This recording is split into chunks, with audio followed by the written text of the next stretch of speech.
Hi everyone, welcome to another episode of In Focus. Today we have joining us Nigel Wilson, who is an independent consultant working at board level across the UK with some of the country's most exciting and emerging technology organisations. Nigel, thank you for joining us.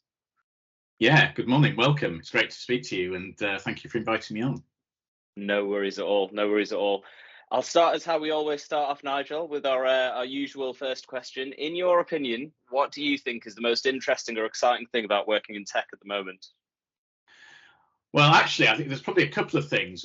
One is on the sort of talent side and how we meet the challenge around digital skills and all the changes that's happened, as you'll be painfully aware of, in the talent market as a result of everything that's been happening in recent years. And then the second thing is just like, it's another one of those sort of generational things that I've seen throughout my career in tech, where you get certain paradigm shifts which really move things along. And whether that was, gosh, when I started in the industry, the arrival of the internet, then, moving through and kind of cloud compute and everything around data that we had maybe a decade ago or more. And now it's kind of like going to the next level in terms of computational power and the ability of that to drive everything we're reading about around AI and everything. And that's, just phenomenal. And I almost, it's such a sort of leap, I think, in terms of the potential for the next generation tech. I almost can't conceive what that would look like. I think when I entered the industry, I could imagine, internet, everything's connected. People can be able to do shopping online and they'll be able to talk to each other, and the rise of messaging and all that kind of stuff. You could kind of see where that was going, and streaming films on your laptop and all of that kind of stuff. The next generation, I think, it's almost hard for us to comprehend, I think, what the rising computational power and the application of artificial intelligence will do for the world. Yeah, absolutely. And I mean, it always reminds me of, films like Back to the Future, where they go to the future to a date that's already passed in real life, and what their view of the future was supposed to be. I agree with what you're saying, like getting wireless connectivity and that type of stuff. It was sort of the way to go with, like, when the mobile phone was introduced, people could probably see, well, this is going to get smaller and become more useful, get smaller, then get bigger. But yeah, I think it's very interesting, and I think it's never been more accessible as well. Because I remember talking about mobile phones and sort of how that changed the world. You still had to be fairly rich or a fairly important person to own one of the first mobile phones. Whereas now the accessibility of this AI technology and how users can access it around the globe with very little technical knowledge whatsoever, I think that sort of changed the face of it a little bit as well. Yeah, fundamentally, and I think that's actually been the biggest revelation for me about what's happened this year with AI and ChatGPT, is the people that are talking about it. I got really excited about the internet, cloud computing, all those kind of things, but I was talking about it within tech circles. Now, everyone that's talking about the rise of AI, it's marketing people, it's copywriters, it's the public at large. And it's like, wow. And that is a real shift, I think, in terms of how tech is so pervasive in everyone's lives now. Yeah, absolutely. Well, I mean, you alluded to it there, Nigel. You've had a long and varied career over the years in technology. Let's go back, and for anyone that doesn't know you, if you could give us a background, I suppose, into your when you got into tech, sort of what inspired you to get into it at the time, and just a little bit of a career highlights history for us. Yeah, absolutely. I mean, I got into tech because I'd always enjoyed sort of fixing things, and as a kid always wanted to know how everything worked, and started out because computing was in its infancy, I guess, or mainstream computing was in its infancy when I was young. So I actually started more in electrical engineering and electronics, and that was part of my degree when I went to Newcastle University, software engineering and microelectronics. So it kind of just happened. I kind of fell into it. I like tinkering around with electronics. I like working out how machines worked. I did it at uni, and then really actually wasn't aware of what the world of work would look like. I think, like so many young people, never heard of these organizations called software consultancies, but joined a graduate scheme in one of them in Cambridge way back in 1994, a business called Logica. Sadly, that brand's disappeared now. And that was just like, oh, wow, you can go and you can do lots of different types of projects in different industries with different types of tech. And, you know, I'm always someone that likes lots of sort of stimulus, lots of variety. So for me, like a career in consulting, once I was in it, and I've done it for nearly 30 years now. Wow.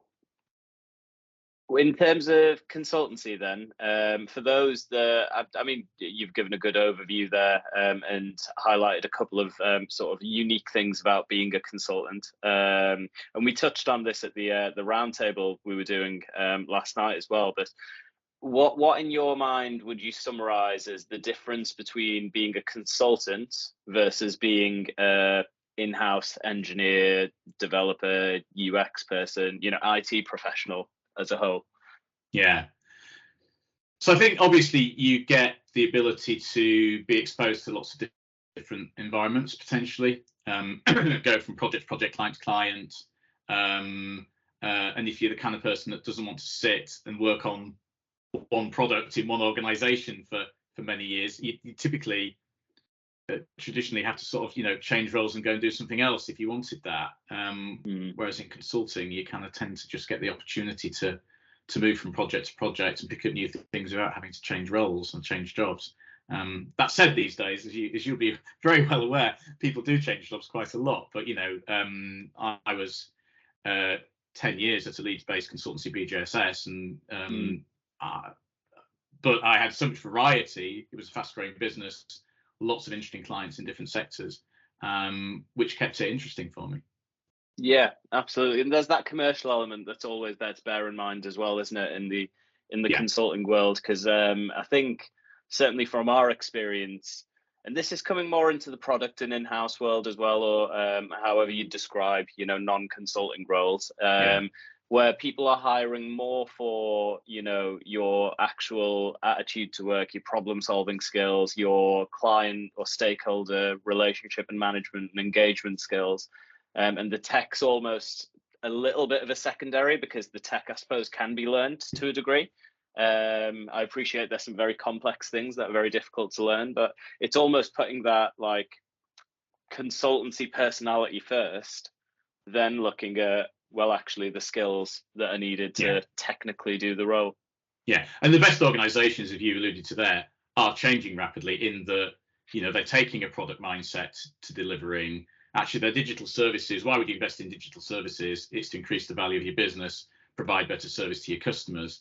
And the organizations that are doing it well, I think their engineering functions are a little bit more like you might have traditionally found in consulting, in that they're commercially minded, because what's the point of adopting a particular technology or building out a new feature if it's not adding value to your customers and ultimately then adding value back to the shareholders of the business you work for? So I think that historic disconnect that might have happened with in-house IT between the business and technology is disappearing, and much more rapidly, I think, around product thinking, value mapping, and all those kind of things. And I think, the best organizations, the engineering teams, are much more aware of the commercial landscape they operate in now. Yeah, and I think, you know, that leads to more diverse and rounded teams as well as a result, and it makes more jobs more accessible, because it's, you know, yourself is such a big part of obviously who you are. It's not just about what you can code in or what you can produce and stuff like that. And I think, you know, that opens up a whole myriad of possibilities when you're putting together diverse and disparate teams for client work, or now, as you say, product-based work. And that was the bit I always enjoyed, and that's why being in consultancy, having that kind of harsh commercial reality, but also going out, meeting clients, doing all of the pre-sales work. And actually, even though I've been in the industry nearly 30 years, I only actually spent about 5 years behind the compiler, because I very quickly got excited by the business side, leading people, managing projects, doing the pre-sales, and getting much more into the business side of running consultancies. Okay, okay, good stuff. So, I mean, you've been, as you've said, Nigel, roughly 30 years in various consultancies or tech services, you could say. Yeah. I imagine over that time, you've seen the landscape of tech services change quite drastically, possibly come full circle. But could you give us an insight into, what tech services was like when you first got into it and like the models around that? Where you think it is now, but then also, is that likely to change? Are people going to need to adapt their services businesses for the future of, consultancy work? Yeah. Yeah, I mean, it's fascinating. There were, almost only really a handful of sort of tech services consultancies that we recognise today, a few decades ago. And now there's a huge number. And the bar to entry, I think, in terms of people setting up those sorts of businesses is a lot lower than it once was. I guess the principal difference that I've noticed is when I joined the industry, tech services firms, they sold solutions and delivered projects. And that was largely because most organizations didn't have in-house development capability. In-house IT was historically managing the office network, supporting the printers and the laptops and that sort of thing. And if you wanted, tech was seen as a tool rather than an integral part of the digital services you deliver to your customers. And therefore, if you needed new tools to do your jobs, you tended to go to consultancy to build those for you because you didn't have that in-house development capability. And I guess what's happened in the shift from that kind of project thinking more to sort of digital products and services, with agile coming along, particularly what's happening in government, with government rather than outsourcing all of their business processes and the associated digital services and technology, bringing that in-house, and what they did in 2011 of disaggregating some big contracts, wanting to work with SMEs in an agile manner, do open source. That's really opened up the market, but it shifted the market because when you work in a sort of agile context and the client does have in-house capability that works alongside the consultancy, the IT services business are much more now providing teams and people rather than providing the overall solution or owning the overall solution and taking on that delivery risk, which has created a fascinating dynamic there, because then the conversation shifts maybe from project delivery to people, the stability in the people that you can provide in terms of, as a business, can you attract and retain the best talent? Have you got diverse teams? Have you got high performing teams? But it becomes much more of a people-led conversation than a project-led conversation.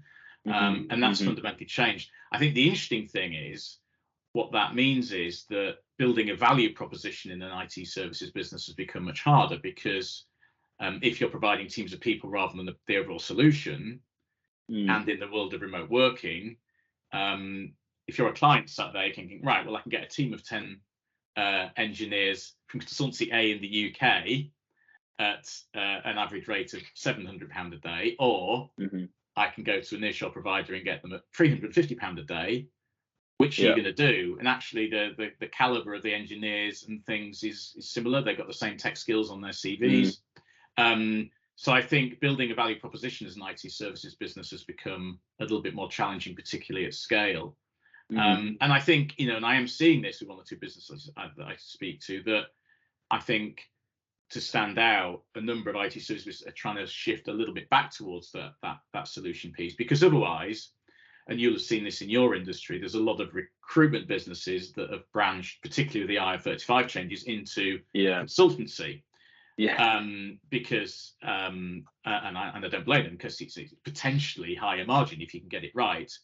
But then so all the lines become quite blurred, I think, over the years between what the recruiters do, what the IT tech services consultancies do, and what value then does the client get from that engagement. So I could talk about that for hours, but I won't bother listeners with all of that. But it is a fascinating dynamic, and I think with the whole remote working piece, where we are with the talent shortage, or maybe the heat coming out of the talent shortage, then what does that mean for IT services business? I think it's going to be a really fascinating year, and I'm already seeing, those that have got a strong client portfolio that are doing well and have grown in the last sort of 6 months. Those that have not grown as strongly, And people are looking, I think, increasingly more to sort of differentiate in their service proposition, really. Yeah, absolutely, and it's a very interesting point that you make, because it's the way I see it's gone is, as you've said, it was almost like statement of worky type setup to start with. Give us the entire thing and we'll deliver that back to you. It's then gone more into a time and materials sort of focus where, like you say, anyone can supply that. Recruiters have set up consultancy businesses on the side. I mean, is it a consultancy? It's a team of people at a inflated day rate often and that type of thing. But like you say, what's the value you're getting? And now it's almost coming full circle back to, well, actually, the value is in taking the whole thing away. I suppose the challenge there is organizations that have got used to that staff augmentation on the client end. They aren't necessarily set up to offload the whole product, and that's where there's a bit of a bite coming, because, as you say, the bar to entry to setting up a consultancy these days is low, and we see them pop up everywhere. It's often these things, I don't know if this has been your experience as well, or what you're seeing in the market. It's people that have fantastic relationships set up on their own, and they end up leveraging those relationships. And I think, as you say, there's certain areas I see in the landscape where diversification has to be key, because if you're heavy in the NHS and all of a sudden, the NHS isn't doing a lot at the minute, or a lot of stuff's on pause, then you end up in essence flatlining. But that's the challenge of every startup, I suppose, really, isn't it? Depending on what you're doing. Yeah, and I think the staff augmentation isn't going away. Organizations that are successful are built on delivering really great digital services to their customers, right? So they have to have that capability in house. That's not going into reverse, and the staff augmentation model's not going away. But I think if you're a scaled sort of consultancy, that's fine, and you've got that model, you've got the brand, you've got the client base. But I think for the smaller consultancies, I don't think staff augmentation is the model to be successful. You've got to have a niche. You've got to have some technology accelerators, or some pre-packed consulting, or some solution to a problem that the client has, that the expertise isn't there just by purely going out and doing the staff augmentation piece. So I think it's going to be fascinating. I'm already seeing, there's quite a bit of activity, I think, around M&A in the sector, and I think it's going to be an interesting year from that perspective. You might think, oh, with the economic clouds, why would that be? But I think it's because those that are chasing growth and have got the money are probably finding organic growth harder, so they'll go after acquisitive growth, and those that are struggling to find the organic growth might decide it's a good time to actually take some investment or be acquired. So I think it's going to be a really interesting year for the sector. Yeah, absolutely. A year of change. But I mean, that's part and parcel of being in the consultancy and tech services business as a whole, isn't it? Yeah. In your experience, Nigel, let's talk about diversity and inclusion and that being on the agenda. I know in services organisations and consultancy organisations, the government are having a big push on this when it comes to, when you bid for things. So there's that element of it. But just as a whole, from a DE&I perspective, where do you think we are as an industry on that at the moment? And do you think, I suppose as a direct question, do you think it's still as prominent as it should be? Do you think it's still being talked about in key conversations as much as it is? Or what I'm seeing, for example, is maybe sustainability sort of taking that spot now, and that's the trendy thing to talk about? Yeah, it's an interesting one, isn't it? And there's been lots of stuff in the press recently about sort of greenwashing and organisations sort of saying that they're more environmentally friendly, or their credentials are stronger than they would. And so there's a little bit of concern that to what extent, how deep does that go? Certainly organisations I've been speaking to that are buying tech services still have the E&I sort of really high up on their agenda. And it's a question that they're asking of IT services firms, alongside actually the ESG and the more sustainability type criteria as well. So I think it's still prominent in that buyers need to have it because they need to satisfy their shareholders and boards that they're doing it. I guess my concern is how do we deliver on it? And at a time when people are maybe making job cuts or changes and various things, how does that then impact diversity inclusion? Yeah. And people been asked maybe to come back in the office, and how that disproportionately impacts some groups more than others, for example. So whilst I still think buyers think it's important, I don't know that we've necessarily got the right answers in place to deliver on it at the minute. And I think not unreasonably, I guess, when people are under, or organizations are under financial pressures, they're looking at their results, it's going to be a tough year, it's not necessarily top of their list anymore. Yeah, and I think that is the feeling that I get from just publicly available news. But to bring it back to one of the things you mentioned at the very start, at the sort of talent landscape and sort of how that's going to evolve over this coming year and years to come. I hate using the word war on, or the phrase war on talent, but it's not gone anywhere. It's been around for about 20 years. But surely this is organizations that can nail this DE&I perspective. That's got to be one of the answers, right? Looking at tech returners or people that are not traditionally from the backgrounds that you may look at, or flexible working or part-time working, that type of thing. Yeah, absolutely. And I think there's been talk of that, but it's kind of like, how do you then kind of bring that to life as well, really? And I think it's interesting, whilst there's good intentions in every business I sort of speak to, there is a gap, I think, in terms of, and it's not an easy one to judge, but there is a gap in terms of representation and role models, I think. So if you are from a diverse background, but you go in for interview, the people you meet, the people you see on the website, the board of that company, if there isn't diversity there, then you don't see the representation. So it does have to go deeper than a little bit of flexibility in terms of working patterns, or using inclusive language in the interview process. It's but it's a little bit of kind of, and I know, chicken and egg there, right? But if the representation and the role models aren't there, people aren't going to feel that environment, and it could potentially, for some groups, be quite intimidating to go into a completely straight white male environment, right?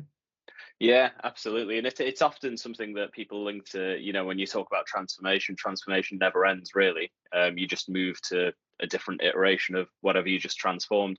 And it's the same when you're trying to implement this type of stuff. I don't think there's ever an end point to it, because once you get to that, what you think is the end point, you've probably already stopped doing the stuff that you needed to do to keep that as a truly inclusive and diverse environment. And some of the things you're describing, they could take years to put in place, just because of the seniority of changes that might need to be made and that type of thing. But that's why it is important to keep it on the agenda.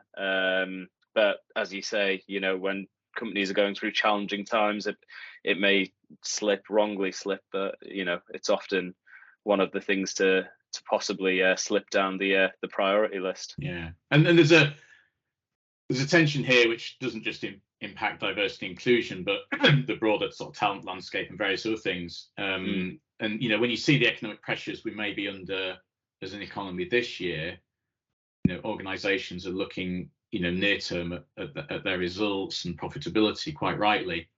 But as you've highlighted there, these things take a long time to resolve. But I think often the sort of planning horizon, whether it be for governments or organizations that are beholden to sort of reporting quarterly results or annual budgets or whatever, to make the shift, you need sort of generational planning, which goes out outside of those sort of normal boundaries. So it's a very difficult one to get right. But as you say, it's a journey that's never done, and as long as everyone's kind of pushing in the right direction, things will improve over time. Yeah, absolutely, absolutely. I wanted to ask Nigel, you've obviously been in the industry for circa 30 years, working for organisations at those times, and running those organisations. You worked your way up to very high levels. It's only recently that you've decided to take a step into your own venture. So, what sort of triggered that, and what was the thinking behind, or the drive behind wanting to do that after so long in traditional employment, you could say? Yeah. I guess it was a few things. Obviously, we had the pandemic and lockdown. So my life previous to the pandemic was constantly on trains up and down the country. So I'm talking to you from my home in York, but in 20 years since returning to York after uni, I'd probably never worked in York, right? I 10 years worked in Leeds, and then 10 years worked in London and other cities, Newcastle, Edinburgh, Bristol. So I was constantly on the trains, constantly traveling, doing, as you say, leadership roles, which were very interesting and very stimulating. But then when the kind of pandemic came and it stopped, it's like, I've replaced lots of time on trains with walking and exercise. And so it's very different kind of lifestyle. I also hit a big birthday and got to 50. And I guess a combination of sort of pandemic, getting a bit older, I was like, okay, what do I really want to do with the next sort of 10 years?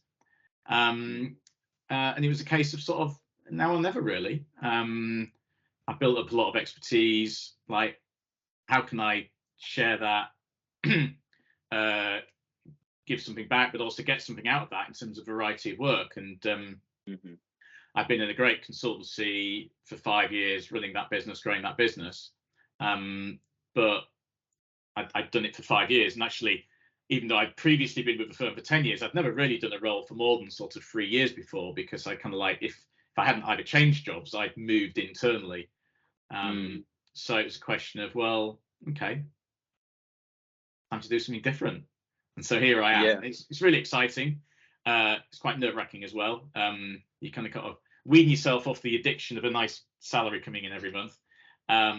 But once you kind of made that jump, and the kind of freedom you've got to kind of go and look for the kind of business you want to do, it's been rather liberating, really. It's early days. I never say never to going back and working for someone else again. But for now, I'm just really enjoying it and operating at a level where I can speak to founders, investors, boards of companies that are going through exciting growth journeys, and sometimes that brings with it growing pains. And I can share with them, well, when I was doing this, we tried these things, these worked, these didn't, and they find that sort of insight really valuable, really.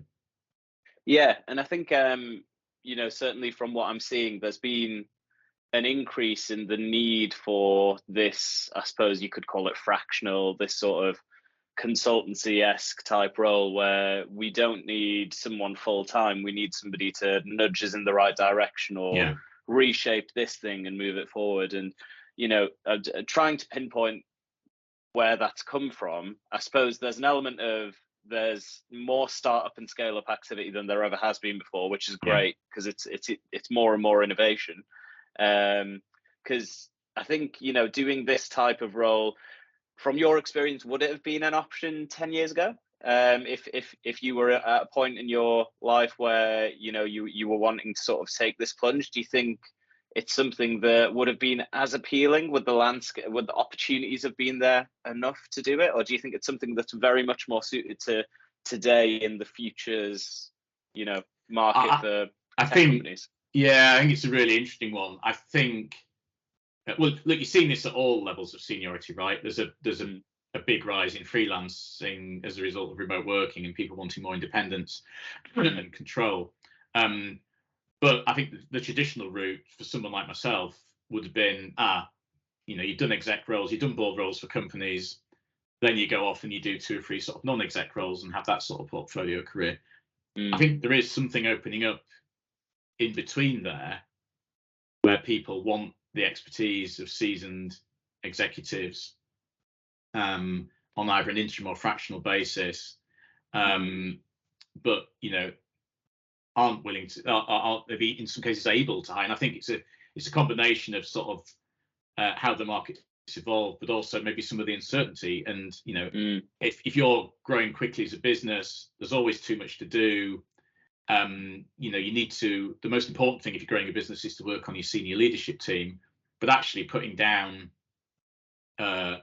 maybe a big salary, a big bonus, and some equity for someone that you don't know is quite a leap of faith potentially. It also takes quite a long time. You know what exec searches are like. Yeah. Finding the right person, getting them through maybe a 6 months notice period or even a 12-month non-compete or whatever it happens to be.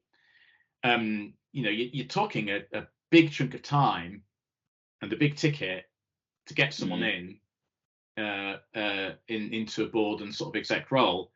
Whereas, there's people like me that kind of like can pretty much drop in instantly 1 or 2 days a week and start making a big difference. So I think with the uncertainty in the current market, people needing to maybe change course, tackle some of the issues they might have in their business, then I think we're going to see a bit more of it, actually. I don't know what you think. You're on the recruiter side, I guess you're seeing some of these conversations as well.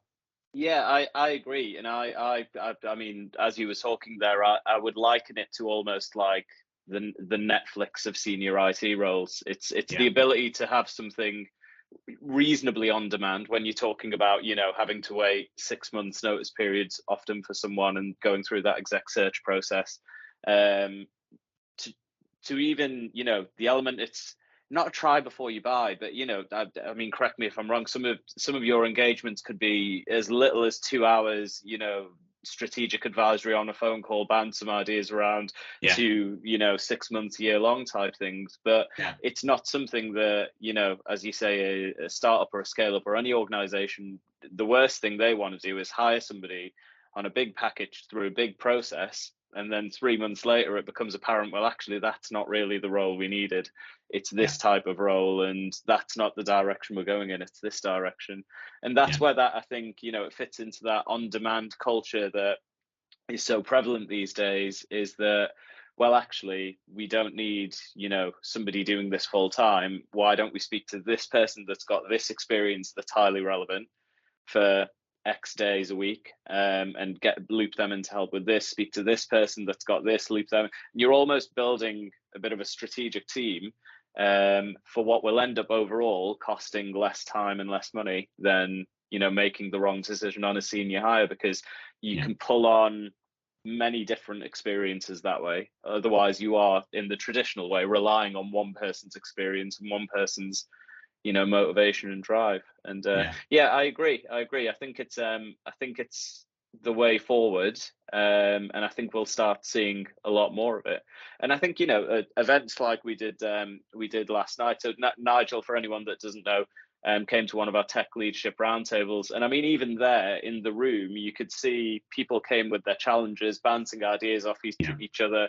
It wasn't too much free consultancy, but it's like sort of peers at that level do still need other people at that level to talk to sort of work through problems, and people leaving with actual actionable results. So it's not always the case that if you have a CTO in an organization, they do have all the answers, and you're not going to need somebody to support that person anyway. Yeah exactly. And working with sort of owners and founders, it can be a lonely place, right? And so if you can have someone, on a retained basis, or even just an ad hoc conversation, which is like, I'm really grappling with this issue, I need an outside perspective on it. Or, have you seen this before? How did you solve it? So I think it's a very valuable part of the sort of ecosystem, I think. Yeah, absolutely. Well, I'll roll in now, Nigel, to some of the questions that we often ask guests. They're not really quick fire, but it's something I like to get everyone's thoughts on, because they are quite hot topics and quite applicable to a lot of the listeners that we get for this podcast. In terms of culture, and especially coming into, well, not the beginning of remote working, we were fully remote in the pandemic. Some organizations have gone hybrid, some have gone back in, some are, do what you want type thing. How do you sort of define and create a great culture in today's, working world? What is a great culture? I think a great culture is people being able to, turn up at work, be themselves, an environment that allows them to, do their best, fulfill their potential. And I think it comes down to sort of the behaviours of the leaders, really. So you can write as much glossy stuff as you like for the website or the internet on culture and values. Doesn't mean anything if people aren't behaving in that way, right? Yeah. So it's very much a lived experience, I think, is culture. It's not anything you can necessarily articulate in the corporate brochure. I've always taken the approach of just like treat people as how you'd want to be treated. Never sort of assume anything. When you manage teams of people, there's the work things, and everyone's got their life and other things going on, and just a little bit of sort of empathy around different situations, really. So there's no magic formula, I don't think. People try and sort of codify it. I just treat people as humans and how you'd want to be treated. Yeah, absolutely. It's a great way to think about it. And do you think how do you think people are tackling, or what is the best way to tackle the challenge of co-located working versus remote working versus different hours and that type of stuff?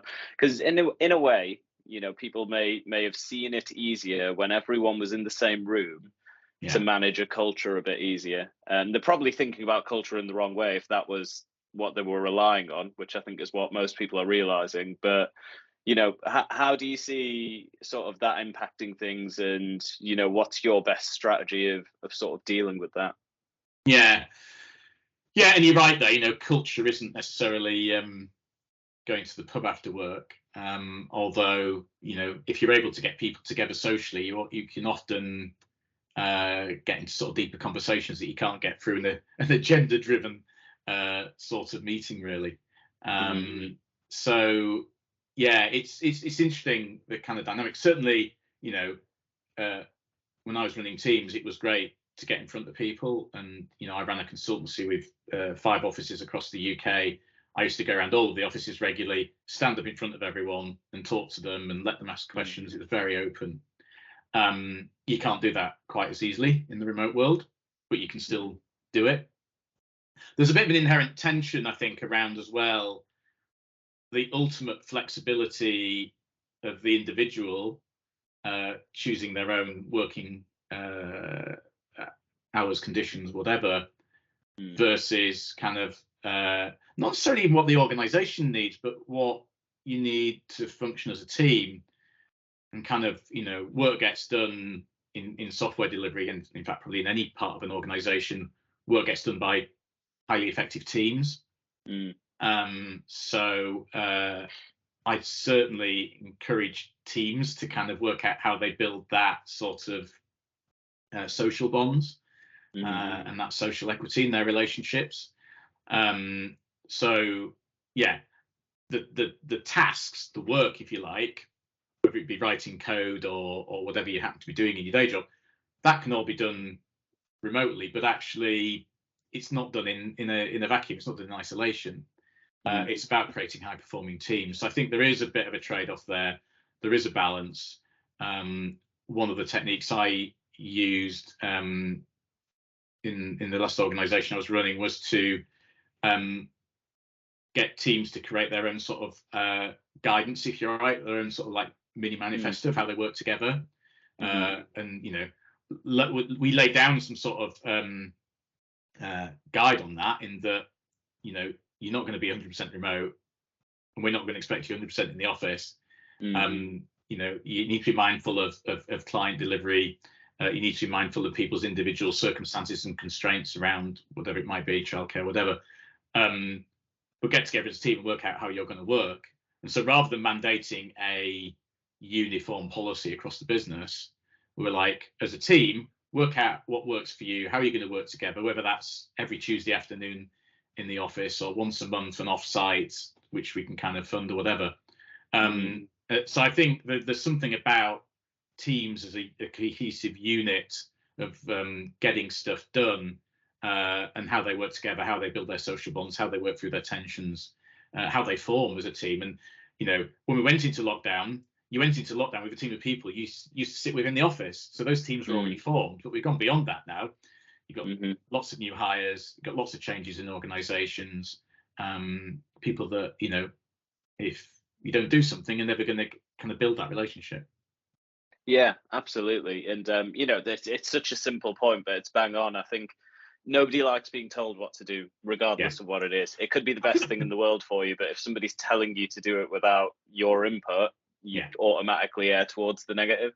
But I think, a lot of organizations and teams could do with that, because life's a negotiation, right? Everything in it is, well, this is what we need, this is what I need, so let's find somewhere we can meet in the middle, and as long as you keep up your end, I keep my end, everyone's happy. I think from a recruitment perspective, the feedback we get where people are really unhappy with the way things are going is where they've been told this is what's going to happen without any form of, not like a formal consultation, but even, being asked. And I think, there's a fairness element there as well. I understand why the companies are doing it. It's the same as any policy-based decision, but it is a fairness element to it. And I think, as you say, that's what creates great teams, really.